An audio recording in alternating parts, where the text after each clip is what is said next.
있습니다. IBK 투자증권 분당센터 정경민 차장도 월요일 또 합류해 주셨습니다. 어서 오십시오. 네, 안녕하십니까.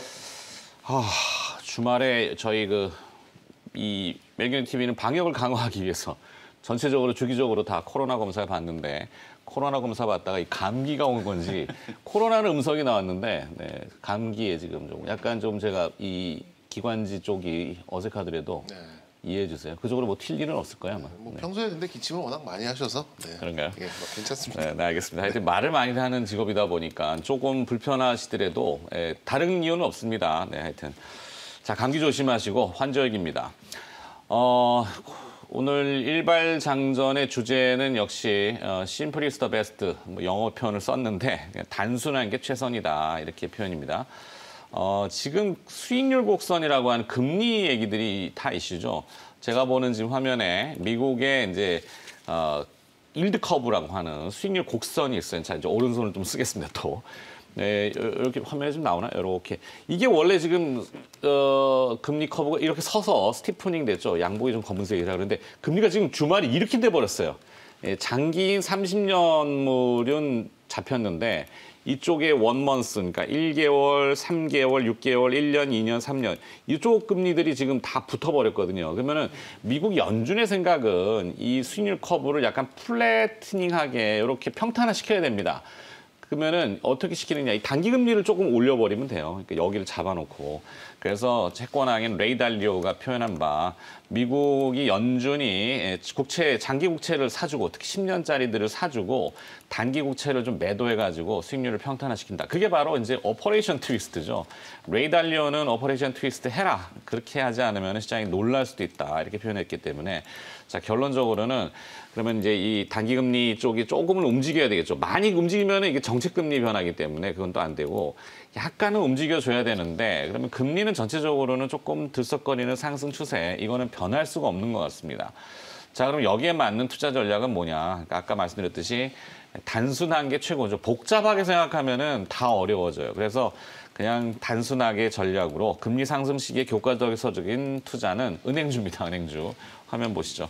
그러니까 뭐 하나금융지주, 신한지주, KB금융 대표적으로 은행주 세 가지인데 그냥 교과서에 나오는 표현이니까 뭐 그렇다라고 받아들이시면 될 수도 있을 겁니다. 왜냐하면 예대금리 마진이 아무래도 금리가 좀 들썩거리면 은행은 자기의 안전 마진을 취하기 위해서는 대출금리를 살짝 올릴 수밖에 없어요. 조금 더 빠르게 예금금리보다. 그러다 보니까 주말에 나온 뉴스도 이제 부동산 시장이 조금 멈춘다 그러잖아요. 다만 이제 카카오뱅크라든지 뭐 여러분들 요즘 많이 쓰시는 토스 같은 것들 이런 새로운 금융 혁신들이 나오고 있기 때문에 기존의 전통적인 은행들의 성장성의 한계는 조금 있을 것 같습니다. 그래서 무한한 성장은 아니고 그러니까 여기부터는 이제 12개월 forward PBR 이렇게 하는데 12개월이 예상되는 앞으로 1년 후에 예상되는 이 자산 가치 PBR이 평균적으로 하나은행은 0.6배 그다음에 신한지주가 0.6866배, 뭐 그냥 숫자 보시면 됩니다. KB금융은 0.72배 정도 된다고 봤을 때 현재 PBR이 하나은행이 0.42배, 신한은행이 0.41배, KB금융은 지난 금요일 종가로 봤을 때 0.49배입니다. 그러면은 이론적으로는 요 12개월 포워드 PBR로 주가가 회귀하는, 수렴하는 거를 계량으로 보통 퀀트 하는 분들은 다 합니다. 그러면 이론적인 추가 상승 여력은 하나금융지주가 한 42%, 신한금융지주 60%, KB금융은 한 46%. 그러면 신한지주 선택하면 제일 편합니다. 그냥 신한지주. 그래서 세 가지 금융기관을 써놨지만 금리 상승기라고 쳤을 때 그냥 저는 신한지주 보면은 가장 편안하겠다 싶은 뭐 복잡하게 생각할 게 뭐 있을까 이런 생각입니다. 뭐 숫자가 많이 등장해가지고 복잡할 것 같지만 저 뭐 또 자료 찾아보면 대충 그 퀀트 애널리스트들이 많이 계량하는 분들이 써놓기 때문에 저 자료는 제가 참고한 게 그 카카오증권의 이승철 애널리스트 아니다. 성함을 까먹었는데 내일 그건 다시 얘기해 드릴게요. 네. 자, 하여튼 뭐 그 카카오증권 거를 좀 참고했다는 거. 네, 뭐 저 거는 이제 증권사에 입사를 하면 네. 이제 선배들이 읽던 책을 하나 줍니다. 오래된 그런 이제 경험이 있는 분들이 이제 주식시장의 흐름 읽는 법 그래서 네 가지 문면으로 나눠져 가지고 뭐 뭐 주식의 금융 사기죠? 장세, 네. 뭐 금융 실적 장세 뭐 근데 아직도 그런 말씀을 주도적으로 하시는 분들이 계시긴 계셔요. 근데 네. 그거는 이제 80년대, 70년대 나온 이론이 이제 아직까지도 이 시장에 영향을 미치고 있는구나라는 생각을 가끔 하게 됐는데 뭐 아직도 이제 그런 얘기 나오죠. 지금부터는 실적 장세입니다. 그 옛날 얘기하시는 분들도 많이 계시긴 하는데 뭐 무시할 건 아니고 그런 면에서 봤을 때는 이제 참고를 할 만한 이제 이론적인 배경이 무엇이 있느냐라고 좀 봤을 때 이제 카카오증권의 이상민 애널리스트입니다. 이상민 애널리스트의 자료를 제가 조금 참고했다. 밝혀드려야죠. 금융 애널리신가요?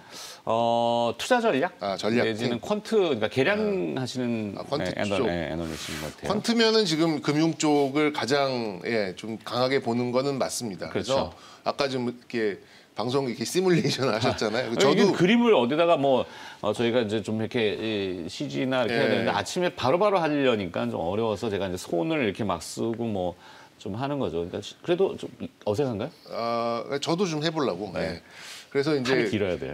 그 가로면에는 이제 금리를 놓고 이제 세로 축에는 이제 뭐 CPI나 PPI 같은 이제 물가 지수를 놓고, 그러니까 물가와 금리의 상관관계를 놓고 봤을 때 지금 현재는 이제 경기 민감주를 비롯한 경기 민감 소비 뭐 이런 쪽이 약간 점이 지역으로 있는 거고 저성장 국면, 그러니까 저물가 국면에 금리 시점이라면 이제 뭐 소위 말하는 바이오를 비롯한 이런 좀 이제 고밸류 고성장 종목들이 각광을 받는 시장이라면 이제 금리가 좀 상승을 하고 요즘에 뭐 CPI, PPI 많이 좀 계속해서 상승을 해주고 있잖아요. 그렇게 본다면 궁극적으로는 이제 금융주들이 이론적인 강세를 갖게 되는 이제 그런 배경이 된다라는 거는 이제 충분히 수긍을 할 만합니다. 근데 이게 굉장히 단순한 내용이지만 굉장히 좀 이론적으로 이제 단단하게 잡혀져 있는 부분이기 때문에 절대로 좀 무시할 수 없는 이제 그런 부분이라고 좀 생각은 들고요.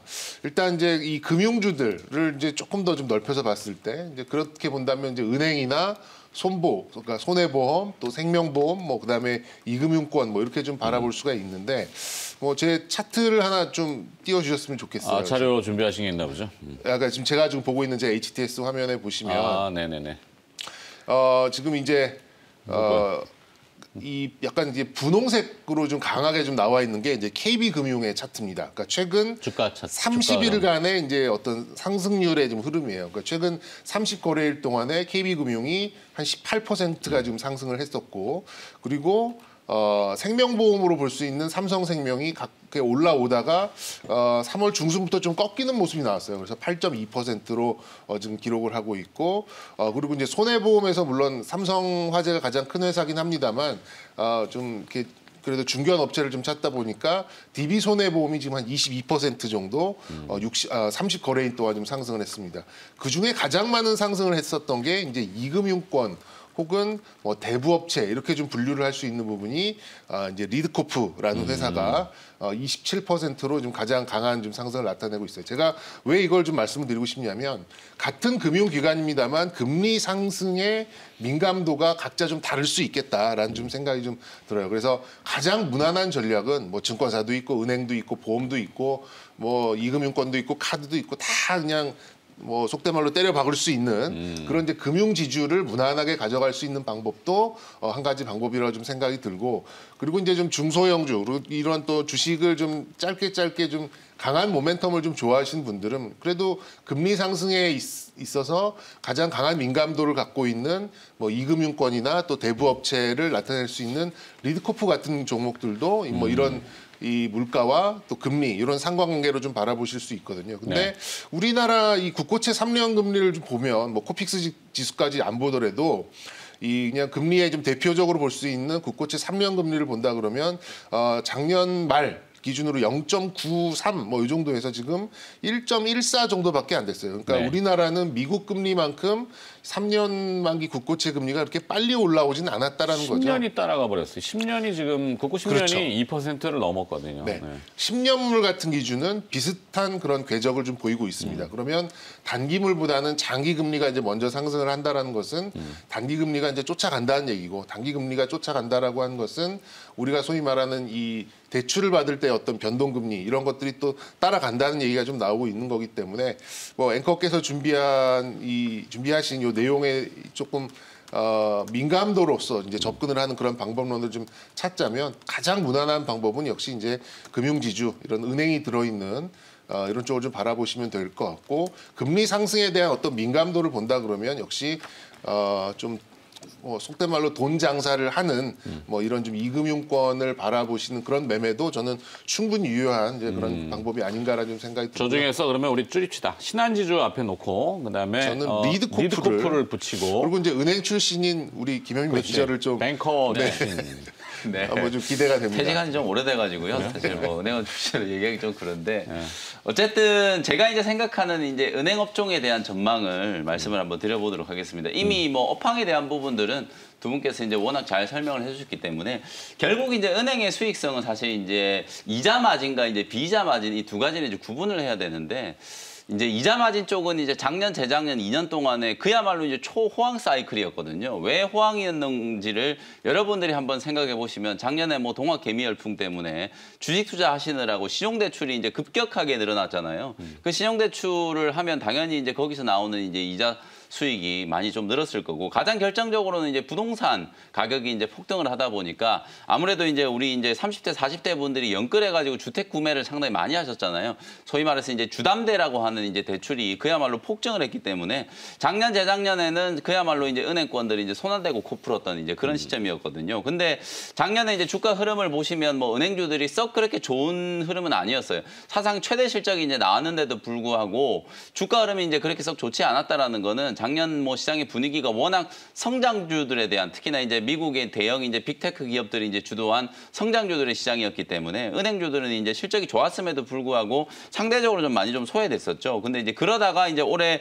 어찌 보면 이제 경기 민감주들에 대한 이제 사이클이 이제 시작이 되면서 금융주들이 이제 좀 재평가를 받고 있는 거기 때문에 작년 하반기 때부터 이제 서서히 이제 움직이고 있는 주가는 작년 실적에 대한 어떤 약간의 이제 시차를 좀 두고 주가가 이제 서서히 이제 좀 올라가고 있다. 이렇게 이제 생각하시면 될 것 같고 특히나 이제 결정적으로 금리, 시장 금리가 지금 올라가고 있는 추세이기 때문에 뭐 신용대출 금리도 올라가고 있고 주담대 금리도 벌써 이제 상승을 하고 있는 상황이거든요. 예대 마진이라는 건 결국 이제 대출 금리는 올라가는데 예금 금리는 곧바로 따라서 올라가지 않거든요. 시차가 이제 상당히 좀 크기 때문에 그 시점에 이제 예대 마진이 이제 늘어나기 때문에 은행들은 이제 수익성이 이제 좋아진다라고 얘기를 하는데 사실은 이게 양날의 칼인 것 같아요. 시장 금리가 이제 올라가면서 예대 마진은 좋아지는데 대출이 어떤 전체 캐파는 좀 줄어들 수 있는 가능성이 있거든요. 왜냐하면 요즘에는 대출이 이제 다 묶여 있어가지고 사실 신용대출도 한도가 워낙 이제 꽉 차 있는 상황이라서 신규 대출을 하기 상당히 좀 어려운 상황이고 그리고 이제 주담대 여러분들 아시는 것처럼 뭐 15억 이상의 이제 아파트가 뭐 서울 시내에는 거의 절반 이상이 다 15억 이상인데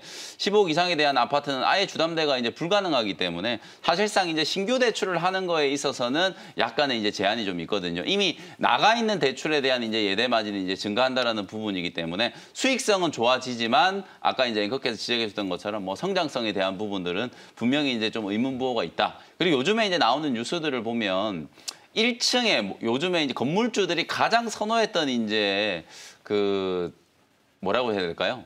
그 임대를 주는 이제 사업으로 가장 선호했던 게 이제 은행이었거든요. 네. 1층에 은행이 딱 들어와 있으면은 그냥 건물의 가치가 그냥 급격하게 상승을 하잖아요. 예전 전통적인 그렇죠.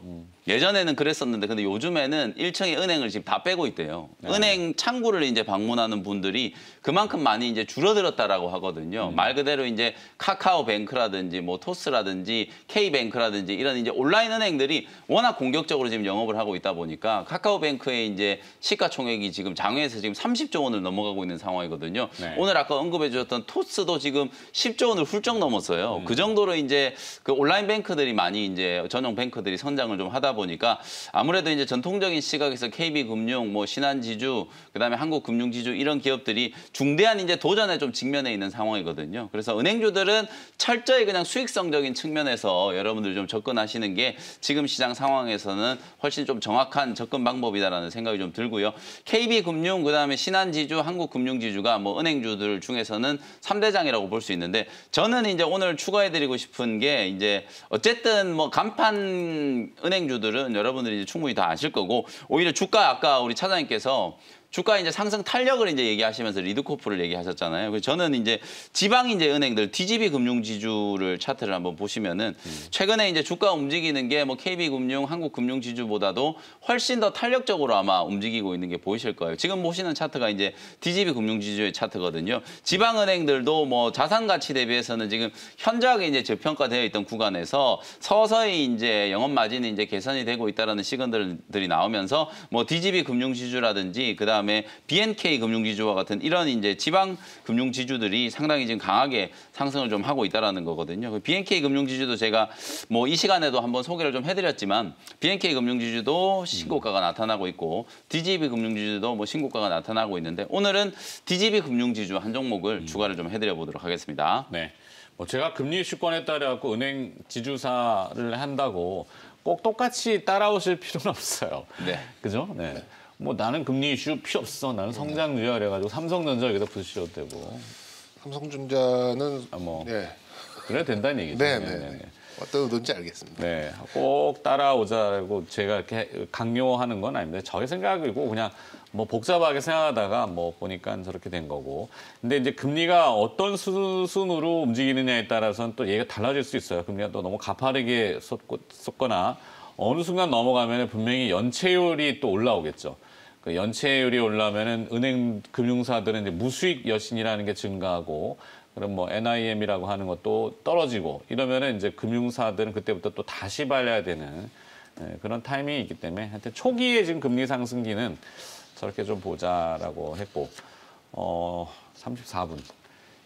그렇죠. 그런 또 대손에 대한 부담도 많이 없는 이제 그런 상황이기 때문에 아마 실적도 굉장히 좋게 나올 거예요. 이제 과연 이제 시장에서 얼마만큼의 예쁘게 봐주느냐, 요게 이제 작년에 그러네요. 코로나 때문에 뭔가 대손 충당이라는 걸 쌓아뒀다면은 다시 올해 이제 그거를 환입시켜야 되니까. 그죠. 그래서 환입되는 이슈도 있을 수 있겠다 생각이네요. 그리고 실제로 이제 지금 대출 익스포저가 사실상 이제 신용대출보다는 소위 말해서 이제 주담대, 담보가 이제 확실한 이제 대출들이기 때문에 회수가 이제 불가능한 대출들이 아니거든요. 그러니까 이제 건전성은 상당히 뭐 우리 국내 은행들이 아주 좋아졌다라고 평가를 할 수 있을 것 같습니다. 그래요.